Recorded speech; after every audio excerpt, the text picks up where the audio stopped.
এবার আন্তর্জাতিক চাপের মুখে তারেক রহমান বাধ্য হয়ে যে কোনো সময় করতে হতে পারে পদত্যাগ। এদিকে শেখ হাসিনা এখনো বাংলাদেশের বৈধ প্রধানমন্ত্রী, এমনটাই কিন্তু ঘোষণা দিয়েছেন মার্কিন প্রেসিডেন্ট ডোনাল্ড ট্রাম্প। অন্যদিকে ডোনাল্ড ট্রাম্পের এই ঘোষণা স্বীকৃতি দিয়েছে বিশ্বের আরও প্রায় 49টি দেশ। তাহলে কি আবারও দেশের দায়িত্ব ফিরে পেতে যাচ্ছে শেখ হাসিনার দল আওয়ামী লীগ এবং প্রধানমন্ত্রীর দায়িত্ব ফিরে পাবে শেখ হাসিনা? এই সম্পর্কে কি বলছে গণমাধ্যম বিস্তারিত আপনাদেরকে প্রমাণ সহকারে এই ভিডিওর মাধ্যমে দেখিয়ে দেবো, তাই না টেনে ভিডিওটা শেষ পর্যন্ত দেখতে থাকুন। আন্তর্জাতিক অপরাধ ট্রাইব্যুনালে এই রায় জুলাই আন্দোলনে নির্যাতিত, নিপীড়িত এবং নিহতদের পরিবারের জন্য খুবই গুরুত্বপূর্ণ এমন মন্তব্য করেছেন জাতিসংঘের মানবাধিকার বিষয়ক মুখপাত্র রাভিনা সামরাসানি। সেই সাথে মানবাধিকার লঙ্ঘন এবং আন্তর্জাতিক অপরাধের জড়িতদের জবাবদিহিতায় আনার এই প্রক্রিয়াকে সমর্থন জানান।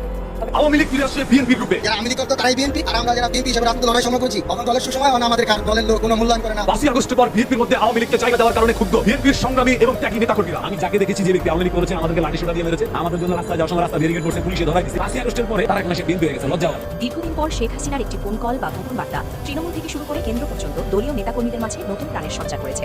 বিশ্বস্ত সূত্রে জানা গেছে, নেত্রীর নির্দেশ পাওয়ার পরপরই রূপ বদলেছে রাজনীতির মাঠের। ঝটিকা মিছিল ও অতর্কিত অবস্থানের মাধ্যমে রাজধানী সহ দেশের গুরুত্বপূর্ণ সব মোড় ও রাজপথ নিজেদের নিয়ন্ত্রণে নিয়েছে আওয়ামী লীগের অঙ্গ সংগঠনের নেতাকর্মীরা। রাজধানীর গুলিস্তানে এই মুহূর্তে আমরা দেখছি নিষিদ্ধ সংগঠন ছাত্রলীগের একটি বিক্ষোভ মিছিল।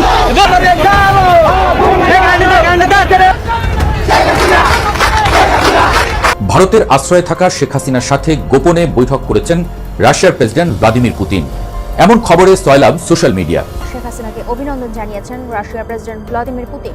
আজ তিনি শুভেচ্ছা বার্তা পাঠিয়েছেন বলে জানিয়েছে প্রধানমন্ত্রীর প্রেস উইং। ছাত্র জনতার গণ অভ্যুত্থানে গত 5 আগস্ট পতন হয় শেখ হাসিনা সরকারের, এমন খবর সবারই জানা। তবে আওয়ামী লীগ সরকারের সাথে যে এমন কিছু ঘটতে পারে তা আগেই সতর্ক করেছিল রাশিয়া, কিন্তু মস্কোর এই সতর্কবার্তাকে খাটো করে দেখেছিল ভারত এবং শেখ হাসিনা। রাজনীতি থেকে অবসরের কথা ভেবেছিলেন শেখ হাসিনা, তবে এখন সেই ভাবনা নাকচ করে দিয়েছেন। দেশের বর্তমান পরিস্থিতিতে সেই চিন্তা থেকে সরে এসেছেন কার্যক্রম নিষিদ্ধ আওয়ামী লীগের সভাপতি। উল্টো মাথা উঁচু করে খুব দ্রুত বাংলাদেশের মাটিতে ফেরার ঘোষণা দিয়েছেন তিনি। বাংলাদেশের রাজনীতিতে নতুন করে আলোচনায় এসেছে আন্তর্জাতিক অপরাধ ট্রাইব্যুনাল আইন। যে আইন একসময় আওয়ামী লীগ সরকার প্রণয়ন ও সংশোধন করেছিল, এখন সেই আইনেই দলটির বিরুদ্ধে মানবতা বিরোধী অপরাধের তদন্ত চলছে। ট্রাইব্যুনাল সংশ্লিষ্ট সূত্র জানিয়েছে, অভিযোগ প্রমাণিত হলে রাজনৈতিক দল হিসেবে আওয়ামী লীগের কার্যক্রম নিষিদ্ধ, নিবন্ধন স্থগিত বা বাতিল এবং সম্পদ জব্দ করার মতো ব্যবস্থা নেওয়ার সুযোগ রয়েছে। তদন্ত সংশ্লিষ্ট কর্মকর্তাদের ভাষ্য অনুযায়ী অনুসন্ধানের আওতায় রয়েছে স্বাধীনতার পর থেকে আওয়ামী লীগ সরকারের আমলে সংঘটিত বিভিন্ন অভিযোগ। আলোচনায় এসেছে 1975 সালের 2রা জানুয়ারি সর্বহারা পার্টির নেতা সিরাজ শিকদারের মৃত্যুর ঘটনাও, যাকে অনেকেই স্বাধীন বাংলাদেশে প্রথম বহুল আলোচিত ক্রসফায়ার হিসেবে উল্লেখ করেন। সরকারি প্রেস নোটে সে সময় বলা হয়েছিল, গ্রেফতারের পর পুলিশকে গোপন আস্তানা দেখাতে নিয়ে যাওয়ার পথে সাভারের তালবাগ এলাকায় পালানোর চেষ্টা করলে পুলিশের গুলিতে সিরাজ শিকদার নিহত হন। তবে পরবর্তী সময়ে দায়ের করা একটি মামলায় সম্পূর্ণ ভিন্ন অভিযোগ আনা হয়। সেখানে দাবি করা হয়, আটক অবস্থায় নির্যাতনের পর তাকে হত্যা করা হয়েছিল। এই দুই ভিন্ন বর্ণনার কারণেই ঘটনাটি আজও ইতিহাসের অন্যতম বিতর্কিত অধ্যায় হয়ে রয়েছে।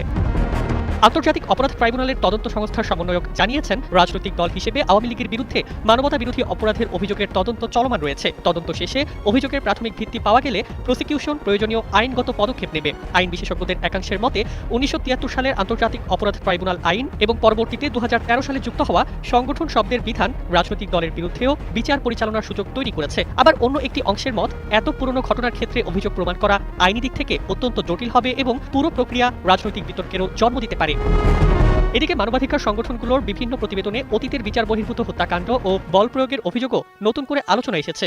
সব মিলিয়ে ট্রাইব্যুনালের এই তদন্ত শুধু একটি রাজনৈতিক দলের ভবিষ্যৎ নয়, বাংলাদেশের রাজনৈতিক ইতিহাস, মানবাধিকার প্রশ্ন এবং বিচার ব্যবস্থার জন্যও একটি গুরুত্বপূর্ণ মোড়ে পরিণত হতে পারে। তদন্তের চূড়ান্ত ফলাফলই নির্ধারণ করবে অভিযোগগুলো কতটা আইনি ভিত্তি পায় এবং পরবর্তী পদক্ষেপ কোন দিকে এগোয়। ক্ষমতা গ্রহণের মাত্র 5 মাসের মাথায় তারেক রহমান সরকারের এক বড় সিদ্ধান্ত। তোলপাড় শুরু হয়েছে কূটনৈতিক মহলে। একসঙ্গে দুটি অত্যন্ত গুরুত্বপূর্ণ পদে বড় রদবদল। নিউ ইয়র্ক থেকে সরাসরি ঢাকায় আনা হচ্ছে সালাউদ্দিন নোমান চৌধুরীকে। তিনি হচ্ছেন নতুন পররাষ্ট্র সচিব। আর বর্তমান পররাষ্ট্র সচিব আসাদ আলম সিয়ামকে পাঠানো হচ্ছে দিল্লিতে বাংলাদেশের পরবর্তী হাই কমিশনার হিসাবে। প্রশ্ন উঠেছে, হঠাৎ কেন যুক্তরাষ্ট্রে দায়িত্ব পালন করা দুই শীর্ষ কূটনীতিবিদকে এই দুটি স্পর্শকাতর চেয়ারে বসানো হচ্ছে? এর পেছনে কি যুক্তরাষ্ট্র ও ভারতের হাত রয়েছে, নাকি এটি পররাষ্ট্রমন্ত্রী খলিলুর রহমানের কোনো সুদূর প্রসারী? আসা যাক নতুন পররাষ্ট্র সচিব সালাউদ্দিন নোমান চৌধুরীর কথায়। তার ক্যারিয়ারের গ্রাফটা লক্ষ্য করুন। 1998 সাল শেখ হাসিনা সরকারের আমলে 17তম BCS এর মাধ্যমে ফরেন সার্ভিসে যোগ দেন তিনি। কিন্তু 2001 সালে বিএনপি ক্ষমতায় আসার পর তাকে পাঠানো হয় ইসলামাবাদে সেকেন্ড সেক্রেটারি হিসাবে। 2009 সালে আবার আওয়ামী লীগ ক্ষমতায় আসে। 2010 সালে তাকে করা হয় পররাষ্ট্র মন্ত্রণালয়ের দক্ষিণ পূর্ব এশিয়ার পরিচালক। 2014 সালে শেখ হাসিনা সরকার তাকে দিল্লির মতো গুরুত্বপূর্ণ মিশনে ডেপুটি হাই কমিশনারের দায়িত্ব দেয়। 2017 সালে তিনি যান বেইজিংয়ে ডেপুটি অ্যাম্বাসেডর হিসেবে। এরপর 2020 সালে তিনি নেপালে বাংলাদেশের রাষ্ট্রদূত হন। আর সবটা হয়েছে আওয়ামী লীগের আমলে। 2024 সালে রাজনৈতিক পট পরিবর্তনের পর 2025 সালের শুরুতে ডক্টর ইউনূসের অন্তর্বর্তী সরকার তাকে পাঠায় নিউ ইয়র্কে জাতিসংঘে বাংলাদেশের স্থায়ী প্রতিনিধি হিসাবে।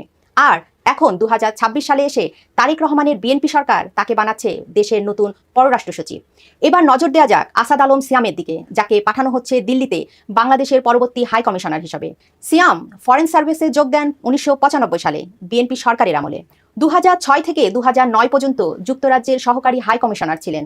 2009 সালে আওয়ামী লীগ ক্ষমতায় আসার পর তাকে পররাষ্ট্র সচিব ও পররাষ্ট্রমন্ত্রী দপ্তরের পরিচালকের মতো গুরুত্বপূর্ণ পদে দায়িত্ব দেওয়া হয়। আওয়ামী লীগ আমলে তিনি মিলানের দেশের প্রথম কনসাল জেনারেল হন। শুধু তাই নয়, Philippines, Palau, Austria, Hungary, Slovenia এবং স্লোভাকিয়ার মতো দেশে তাকে রাষ্ট্রদূতের দায়িত্ব দিয়েছিলেন শেখ হাসিনা। 2024 সালের আগস্টে শেখ হাসিনা সরকারের পতনের পর ওই বছরের ডিসেম্বরে ডক্টর ইউনূস তাকে যুক্তরাষ্ট্রের মতো গুরুত্বপূর্ণ দেশে রাষ্ট্রদূত করে পাঠায়। পরে 2025 সালে তাকে করা হয় পররাষ্ট্র সচিব। আর এখন বিএনপি সরকারের 5 মাসের মাথায় তাকে পাঠানো হচ্ছে দিল্লিতে, যুক্তরাষ্ট্রের মাঠ থেকে সরাসরি ভারতের মাঠে। এই বদলি কি স্রেফ রুটিন ওয়ার্ক, নাকি এর পেছনে লুকিয়ে আছে গভীর কোনো ভূ রাজনৈতিক কৌশল? এই পুরো দাবার ছকের কেন্দ্রে যার নাম আসছে তিনি হলেন বর্তমান পররাষ্ট্রমন্ত্রী খলিলুর রহমান। আন্তর্জাতিক অঙ্গনে খলিলুর রহমান স্পষ্টতই মার্কিন যুক্তরাষ্ট্র ঘনিষ্ঠ ও সমর্থক হিসেবে পরিচিত। বলা হয়ে থাকে ওয়াশিংটনের প্রভাবেই তিনি প্রথমে ডক্টর ইউনূসের সরকারের জাতীয় নিরাপত্তার উপদেষ্টা হয়েছিলেন।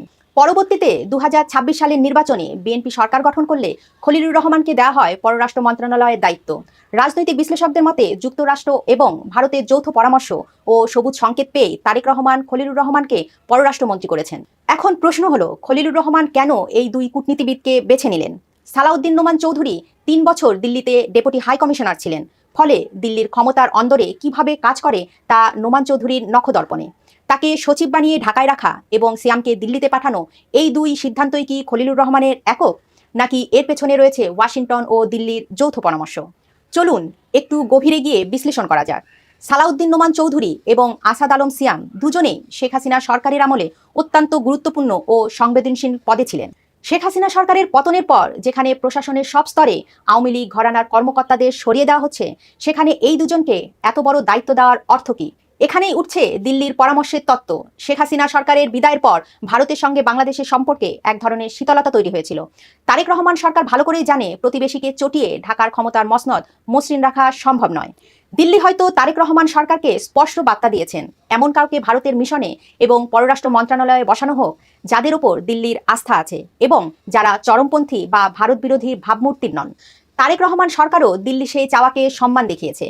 এটি দিল্লির কাছে ঢাকা একটি বড় রাজনৈতিক বার্তা দিচ্ছে যে আমরা আপনাদের সঙ্গে দ্বিপাক্ষিক সম্পর্ক এগিয়ে নিয়ে যেতে প্রস্তুত। কিন্তু এই সমীকরণে ওয়াশিংটনের ভূমিকা কি? মনে রাখতে হবে, পররাষ্ট্রমন্ত্রী খলিলুর রহমান নিজেই মার্কিন ব্লকের লোক। মার্কিন যুক্তরাষ্ট্র চায় বাংলাদেশে একটি স্থিতিশীল সরকার থাকুক, যা একই সাথে ভারতের স্বার্থকেও পুরোপুরি আঘাত করবে না। কারণ দক্ষিণ এশিয়ায় চীনের প্রভাব ঠেকাতে আমেরিকা ও ভারতের কৌশলগত বন্ধুত্ব অত্যন্ত শক্তিশালী। তাই সালাউদ্দিন নোমান চৌধুরীকে নিউ ইয়র্ক থেকে ঢাকায় এনে সচিব করা এবং সিয়ামকে দিল্লিতে পাঠানো, এই দুটি সিদ্ধান্তই মূলত ওয়াশিংটন এবং দিল্লির একটি যৌথ ফর্মুলার অংশ হতে পারে, যেখানে ঢাকাকে বোঝানো হয়েছে এই দুই অভিজ্ঞ কূটনীতিবিদকে দিয়ে ভারত ও আমেরিকার সাথে সম্পর্কের এক চমৎকার ভারসাম্য তৈরি করা সম্ভব। তারেক রহমানের 5 মাসের সরকার এখন এক কঠিন পরীক্ষার মুখোমুখি। একদিকে দেশের ভেতরে নানামুখী রাজনৈতিক চাপ, অন্যদিকে আন্তর্জাতিক অঙ্গনে নিজেদের গ্রহণযোগ্যতা ধরে রাখার চ্যালেঞ্জ। সালাউদ্দিন নোমান চৌধুরী এবং আসাদ আলম সিয়ামের এই নতুন দায়িত্ব স্রেফ কোনো সাধারণ পোস্টিং নয়, এটি তারেক রহমান সরকারের এক সুনিপুণ কূটনৈতিক চাল। দিল্লিকে শান্ত রাখা এবং ওয়াশিংটনকে খুশি রাখা, এই দুই লক্ষ্যেই কি এগিয়ে যাচ্ছে ঢাকা? পর্দার আড়ালে এই চুক্তি জাতীয় স্বার্থকে কতটা রক্ষা করতে পারবে তা সময় বলে দেবে। আপনার কি মনে হয়, এই দুই কূটনীতিবিদের নিয়োগের পেছনে কি আসলেই দিল্লির পরামর্শ রয়েছে, নাকি এটি পররাষ্ট্রমন্ত্রী খলিলুর রহমানের স্বাধীন কূটনৈতিক চাল? আদালতের মাধ্যমে আওয়ামী লীগকে নিশ্চিহ্ন করার গভীর ষড়যন্ত্র চলতেছে। আপনারা অনেকেই ভাবেন অমুক দেশ এই করে দেবে, তমুক দেশ এই করে দেবে, আর এই বলে নিজেরা নাকে তেল দিয়ে ঘুমাচ্ছেন। অনেক আগে থেকেই বলে আসছিলাম, এই চিন্তা করে আপনারা যে চুপ করে আছেন, এতে করে কিন্তু আওয়ামী লীগকে নিশ্চিহ্নরা করতে পারবে না, ঠিক? কিন্তু বিএনপি জামাতিদের, আওয়ামী লীগের নেতা কর্মীদেরকে নির্মমভাবে হত্যা করার সময়টা কিন্তু আপনারা করে দিতেছেন। নিজেরা লড়াই সংগ্রামের মাধ্যমে সশস্ত্র হামলা না চালাতে পারলে, নিজেরা যদি দাবানল সৃষ্টি করতে না পারা যায়, তাহলে কিন্তু কোনো দেশ এসে আপনাকে ওই চেয়ারে বসিয়ে দিবে না। প্রিয় ভাইরা আমার, চিফ প্রসিকিউটর বলেছেন আওয়ামী লীগের মানবতা বিরোধী অপরাধের প্রমাণ, তারা প্রাথমিক প্রমাণ পেয়েছে, সংগঠন হিসেবে আওয়ামী লীগের বিচার তারা শুরু করতে যাচ্ছেন। কোথায় পেয়েছেন? কোথায় তদন্ত হইলো? কোনো তদন্তের প্রয়োজন নাই, তারা সবকিছু গোল টেবিলে বসেই পাবেন, ওই গোল টেবিলে বসেই, চেয়ারে বসেই বিচারপতি রায় দিয়ে দিবেন। বিচার শুরু হয়ে গেছে। এখন সারা বাংলাদেশে থাকা আওয়ামী লীগের যে 6 কোটি কর্মী সমর্থক আছে তাদেরকে জবাই করে দাও, কচু কাটা করে তাদের হত্যা করো। যদিও তারা এটা করতে পারবে না, কিন্তু এর মধ্য দিয়ে আওয়ামী লীগের অসংখ্য নেতা কর্মীর জীবন কিন্তু চলে যেতে পারে। আমি আওয়ামী লীগের শীর্ষ পর্যায়ের নেতা কর্মীদের উদ্দেশ্যে অনুরোধ করে বলবো, আপনারা দয়া করে পকেটে হাত দেন। নেত্রী ব্যতীত আওয়ামী লীগের শীর্ষ পর্যায়ে প্রায় 90% নেতা কর্মীর দিকে আর তাকাইয়ে থাকেন না, তাদের উপর ভরসা করেন না, কারণ ওই 90% নেতাদের সাথে কিন্তু বিএনপি জামাতের সাথে ব্যবসায়িক পার্টনারশিপ আছে। তারা 15 বছর ক্ষমতা থেকে আওয়ামী লীগের বিভিন্ন পর্যায়ে বিভিন্ন ইউনিটে গুরুত্বপূর্ণ দায়িত্বে ছিলেন, তারা এখন টায়ার্ড, 15 বছর পরিশ্রম করেছেন, তারা এখন রেস্টে আছেন বিদেশের বাড়িতে বউ বাচ্চা নিয়ে। এই কারণে কিন্তু আওয়ামী লীগ ফিরে আসুক না আসুক এই নিয়ে তাদের কোনো সমস্যা নাই। মাস শেষে তাদের ব্যবসা প্রতিষ্ঠান যে বিএনপি জামাতিরা দেখে রাখতেছে, তারা তাদের কমিশন পাঠিয়ে দিচ্ছে, তারা আরামায়েশে আছে। কিন্তু আপনারা যারা আছেন একটু দয়া করে পকেটে হাত দেন। আজকে বাংলাদেশে থাকা বিভিন্ন তৃণমূলের যারা রাজপথে রয়েছেন তারা বিভিন্নভাবে মেসেজ দিতেছে, ভাই এত অস্ত্র দেন, আমরা সশস্ত্র হামলার জন্য প্রস্তুত আছি, আমরা আন্ডারগ্রাউন্ড থেকে হামলা চালানোর জন্য প্রস্তুত আছি। কিন্তু স্বাধীনতা সার্বভৌমত্ব যত সময় পর্যন্ত পুনরুদ্ধার না হবে, 1 মাস 2 মাস 15 দিন বৃদ্ধি বা অনিশ্চিত, তত সময় পর্যন্ত আমাদের পরিবারকে কারা দেখবে, আমাদের হাতে যে অস্ত্র দিতে হবে সেটা কে দেবে? এই সহযোগিতা তাদেরকে আপনারা করেন। আপনারা ভরসা করে থাকেন এই মুহূর্তে দলের শুধু শীর্ষ পর্যায়ে নেত্রী ব্যতীত, নেত্রী আর তৃণমূল এছাড়া মাঝপথে যে কজন নেতা আছেন হাতে গোটা 10%, 10% মতো আপনাদের মধ্যে একটু ঐক্যবদ্ধতা করে তুলুন। পকেটে হাত দিন, খরচ করার মন মানসিকতা নিয়ে কার্যক্রম হাতে নিন দ্রুতভাবে। কিন্তু বিএনপি মোটটা কথা, বিএনপি জামাতিদের সময় দিয়েন না। এরই মধ্যে দেখেছেন জাতীয় সংসদ ভবনের দক্ষিণ প্লাজায় যখন বাংলাদেশকে যারা চায় নাই, 7ম নৌবহর পাঠিয়ে দিয়েছিলেন যারা বাঙালিকে নির্মমভাবে হত্যার উদ্দেশ্যে রাশিয়ার সহযোগিতায়, সেই 7ম নৌবহর তারা এখানে পৌঁছাতে পারে নাই। তাদেরকে নাকি বাংলাদেশের পশ্চিম একেবারে পরীক্ষিত বন্ধু কে বলেছে কথাটা? বাংলাদেশটাকে যে সাদা শকুনে বলেছে, এই সার্বভৌমত্বের মানচিত্র তারা খাচ্ছে ধরেছে, সে জামাতিরা বলেছে। কে বলেছে এই কথা? ফ্যাসিস্ট তারেক বলেছে, খুনি তারেকে বলেছে।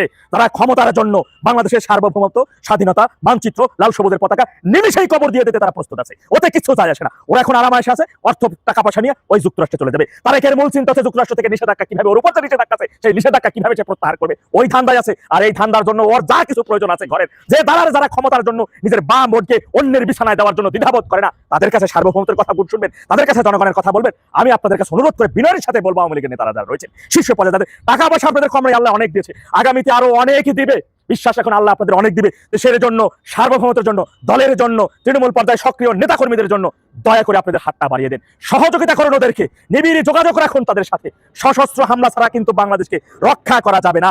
আওয়ামী লীগ এই 77 বছরের আওয়ামী লীগকে কেউ কখনো ধ্বংস করতে পারে নাই, পারবে না ইনশাল্লাহ। কারণ আওয়ামী লীগকে দেখভাল করে রাখেন দেশের 6 কোটি জনগণ, আওয়ামী লীগকে দেখভাল করে রাখেন স্বয়ং সৃষ্টিকর্তা। শুধু আওয়ামী লীগকে ধ্বংসের শক্তি ওদের নাই, কিন্তু ওদেরকে যদি সময় দেন, দেশের সাধারণ নিরহ মানুষ, আওয়ামী লীগের অসংখ্য নেতাকর্মী ওদের কর্তৃক নিহত হবে, মারা যাবে, আরো নেত্রী ধর্ষণের শিকার হবে। এই সুযোগ ওদেরকে কে করে দেন না। ওরা বিহারীর বাচ্চা, ওরা জিন্নাহর বীর্যে পয়দা হওয়া পাকিস্তানি রেখে যাওয়া প্রেতাত্মা, ওদেরকে বিশ্বাস করেন না, ওদের উপর ভরসা করে ওদের সময় দেন না।